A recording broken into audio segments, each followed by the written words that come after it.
It's a friendly. It's a friendly. So the key thing is that England didn't lose, because even if it's a friendly, it's crazy to get back-to-back L's at the crib. So it's about much more big picture. No Kane and no Saka. But England probably don't have the depth in talent that they think they have. But it shows us they still have the character not to lose the game. But my goodness, England might have just found their tempo-making central midfield talent, bro.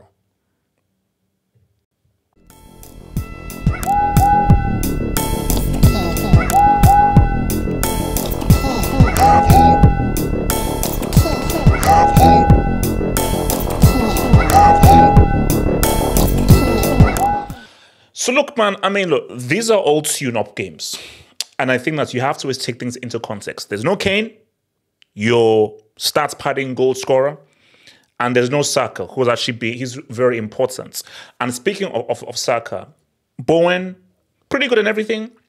He's a squad player. Like, I think he can be useful squad player to maybe bring him in. He can start. So I think you obviously can see that Saka is very important in that position over there to the wide man. So I think for this game, let's just get the stuff out of the way. Because first of all, for Belgium are trash. I'm sorry. Belgium are trash. You know, the only quality players I have in this team is probably your boy. Obviously, we'll get to him there. Doku and guys, hate only once, guys. That was a pass. Now, this doesn't excuse the trash he did in our UCL fan, because Lukaku, you must answer for your crimes for not giving us that left stream. Because we were promised, thanks to Simone Inzaghi, we should have had a left stream where we dunk and insult and abuse that bald Catalonian, bro. But because of what you did, boom. So, we've not forgiven you for that. That was a pass, bro. Outside of the foot tech tesh up to Tielemans, that was a pass. And for me, that's pretty much the best thing that Belgium pretty much did in the game. So I think Belgium's best players were... Onana was aight, but it was really Doku and the defense. I'll say the defense. I say the defense was pretty all right. The defense was pretty good. I think the backline was pretty good. And shout out to Vertonghen. It's crazy that Vertonghen is still starting, but shout out to him starting. But I think for Belgium, no Hazard, no De Bruyne, that's golden, no Dries Mertens. It's a team that have gone past that golden generation, and right now they're just a vibes team. They're not in any contention to come anywhere near freaking semi. They're not stiffing a semi come the Euros. They're just there for vibes, and Tedesco's just there just to develop the young players. Develop the young players and look towards 2026, because these Euros now, players are too young and the older guys are trash bombs. He's going to the Euros. Like, he's good. And I think he will be the backup striker. You know, I think he did. And shout to Oli Watkins and everything. But I just feel that there's a bit more to Tony's game, because not only winning the penalty, it's the touches he made, the link play he made, him coming in deep and combining play, little flicks to now set the game off, and just his movements. And just, I think he's got a lot more to his game than your boy Watkins. So for a good debutant to Kane, it's great. And not only a debutant, we don't know if England are in a situation where they're 2-1 down, 50 minutes to go, all hands on deck, let's play two strikers. So Tony and Kane, you both go up and strike. So I think for Tony, I think he definitely didn't. If it's, because remember, you can't pick, I don't think you can you pick 3-4 strikers? But if it's a case of you can only pick 2 strikers because he wants to now OD on the defense or the midfield, I think him. I think for him, you have to roll with Tony. I think Tony definitely did enough for him to now say, what's up, man? But guys, I think you're looking at that game, what is the main positive for England in that game? Created a lot of chances. We didn't lose the game. We found a way not to lose, to draw, even though England should have won that game. So they should be disappointed they didn't win the game, but the Kings did not lose, and they still found a way to get a G, and we'll only get there. But the story of this game is this dude, bro. Your boy Kobbie. Actually, no, let me read this in Zoom better. Let me bring in your boy, man. I can't believe this kid is 18. I'm going to say something that's going to shock people. I'm going to say something that's going to shock people. Because central midfield was my position. And the reason why I like the central midfield position and why my idols were guys like Riquelme, Pirlo, Okocha, all these guys, and even I admired what Xavi did, is because I think central midfield is the hardest position to play. And that's the position that requires so much of your footballing IQ, because you are right in the heart of where everything is played. You're in the minefield. I'm going to say something crazy.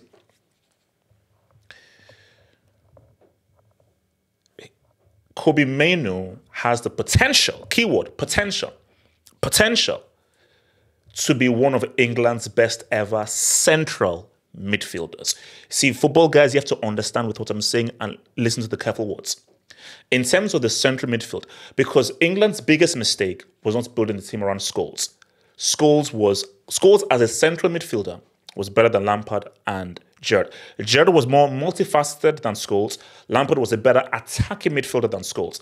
But in terms of the central midfield, right passes, maintain the tempo, maintain composure, control the game, force the opposition to chase shadows, psychologically put your team in command of the status of the game, which is what Xavi did, which is what Toni Kroos does, which is what Modric does. That central midfield role, Scholes was that dude. And the reason why England were never able to control games in those games against Portugal, against Croatia, was because they lacked a Paul Scholes to build the whole team around, because Paul Scholes could control a game. Gerrard could never control a game. Lampard could never control a game. In this kid, Kobbie Mainoo, already at 18 years old, I see the ability of a Scholes, of a Kroos, of a Modric, of a Xavi, where he has a football IQ. He understands the decision-making. He has the composure. He's got tech. He knows how to get out of trouble. 3-4 guys around him, he knows how to maintain position on the ball and play the right pass. He's looking for that forward pass. He's ready to make the confident, risky forward pass and find his man. All the tools needed of a central midfielder this 18-year-old has. I don't know what they found this dude, bro. Man United have a starlet. Like, if you're Man United, nobody can touch this dude right now. If I'm Southgate, because you know what's so crazy? Oh, Kobbie Mainoo, he can be like a good debutant, a good squad. Southgate, you have your midfield. Rice and Kobbie Mainoo. That's your midfield. Rice, great anchor. Amazing anchor. Absolutely outstanding anchor. Defensive midfielder, protect the defense and just be the anchor like the Busquets or the Dunga role. But the guy that's dictating the tempo of the game and the guy that now connects the midfield to the attack, it's this kid. It's this kid. I mean, I am shocked by, I'm looking at him, I'm like, bro, Gerrard, Lampard, any of these dudes did not look this good. They did not look this good. They did not look this composed in that central midfield position, because you have to understand, midfield has many different roles. There's the DM, there's the box-to-box, there's the central midfielder, there's the attacking midfielder. There are different midfield roles. Every team, especially in international football, you need that central midfielder. You need that controller, where if your team is in trouble, like a sponge, there's a go-to guy where, given the ball, he's always going to maintain possession. He's always going to maintain possession. Like Xavi, give Xavi the ball anyway. Give Xavi the ball in heaven or hell. He's going to control possession, maintain possession, and keep it going. Every team needs it, and England have not had that for a long time, because Gerrard and Lampard simply do not have the ability to play that role. This kid does. So for me, Southgate, you have your midfield. You have your midfield, because you have to understand, Southgate, especially against the likes of a Spain, a Portugal, a France, potentially even maybe a Croatia, you need midfield control. You can't just be vibes in the midfield where we just put the ball up to the other net. You need that midfield control. It's important. It's important. So, but no, absolutely outstanding. The kid is outstanding. And here's the reality here. Here's the reality here. So let me just, this is the reality. Did he have a great game? Did some quality stuff?